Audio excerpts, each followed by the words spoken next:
नमस्कार, मैं अंबे वर्मा और आप देख रहे हैं इंडिया टीवी न्यूज।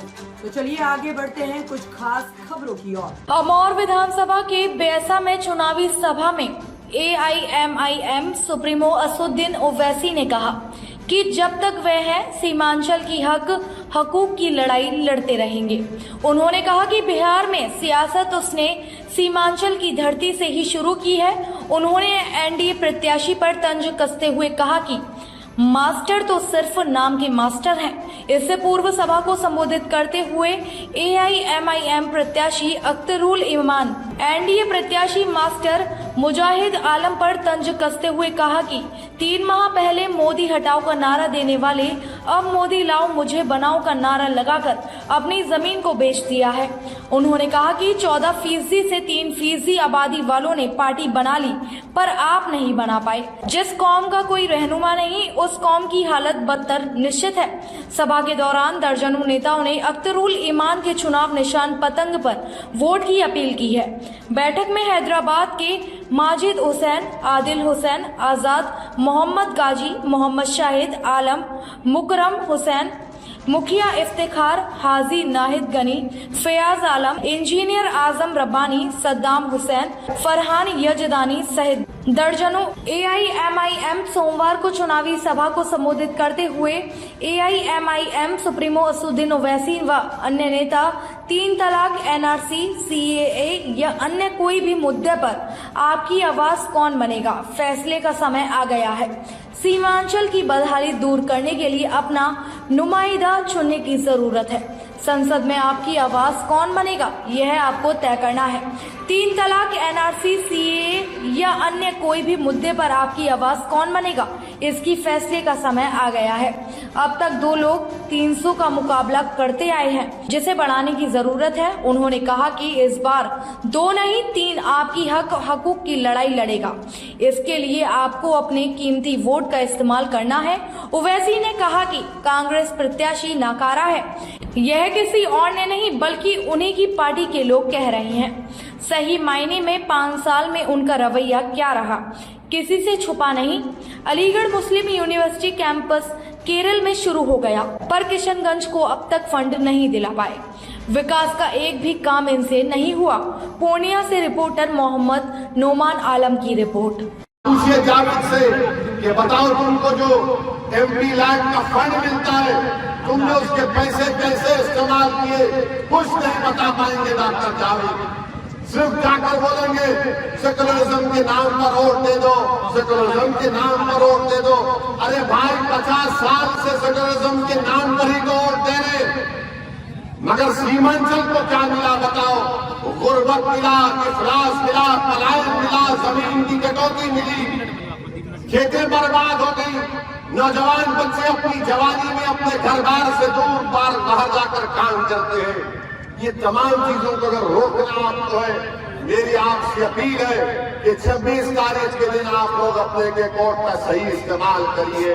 और ये दूसरी तरफ आप देख रहे हैं कि कल नरेंद्र मोदी ने क्या बयान दिया। नरेंद्र मोदी ने बयान दे दिया, अपना भाषण में कहा कि मुसलमान बच्चे ज्यादा पैदा करते हैं और मुसलमान घुसपैठी हैं। क्या बोल सकेंगे जावेद को इस बारे में? क्या जावेद बोल पाएंगे, मोदी को जवाब दे पाएंगे? मेरे भाई ये कोई बोल नहीं पाएंगे।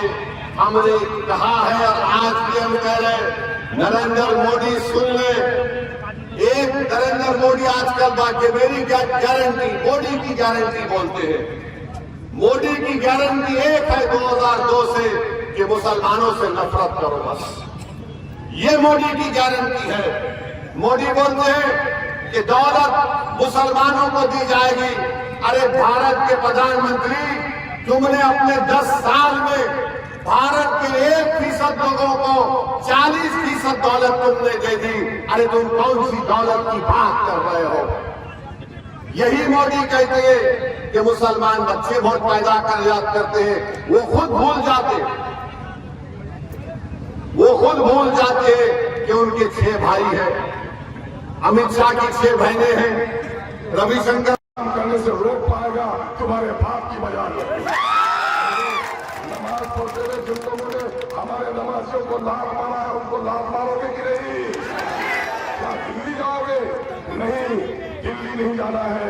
26 तारीख को पतंग के निशान पर जब वोट डालोगे तो लात मारने वालों के सरों पर इंशाअल्लाह जूते बरसेंगे।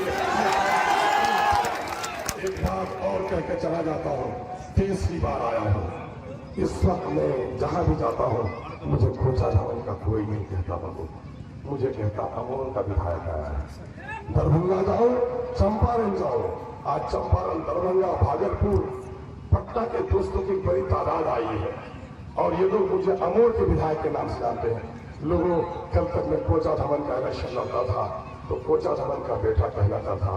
आज मैं आपका भाई हूँ, आपके बगैर में जन्म नहीं जी सकता। मैं जाकर दूसरी जगह वोट मांगने जाऊंगा। मैं ठाकुर में वोट मांगने गया, मैं अभी वोट मांग कर गया डगरवा से, लेकिन मैं आपसे वोट मांगने नहीं आया, मैं आपसे सरपरस्ती और आपसे मदद मांगने आया हूँ। ये इलेक्शन आपको पता है लाशें आती कि नहीं आती? क्या ये हम परेशान नहीं करता है? ये अगर परेशान करता है यकीनन तुमको, इसीलिए आप बुजुर्गों ने अख्तरुल ईमान को चुनने का काम किया, इस बात का सबूत है। अजीजों, मैं आपने मुझे जो इज्जत बख्शी है, मेरी नस्लें भी आपके इस एहसान को नहीं भुला सकती।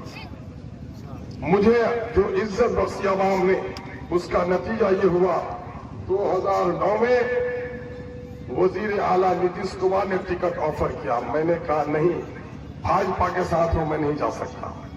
2014 में मुझे टिकट दिया भाजपा से अलग होकर, और जब मैंने देखा कि किशनगंज में बीजेपी के साथ उसका अंदरूनी समझौता हो गया है, तो मैंने कुर्बानी दे दी और बीजेपी के नापाक कदम यहां जमने नहीं दिए। याद है कि नहीं है? 2019 में मौलाना का जब इंतकाल हो चुका था, कांग्रेस ने भी मुझे टिकट ऑफर किया, राजद ने भी किया, और आपको सुनकर हैरत होगी कि अब की बार भी कांग्रेस के लोग तीन वफूद भेजे। एक आलिम दीन है आपके यहाँ के, वो भी मेरे पास आए।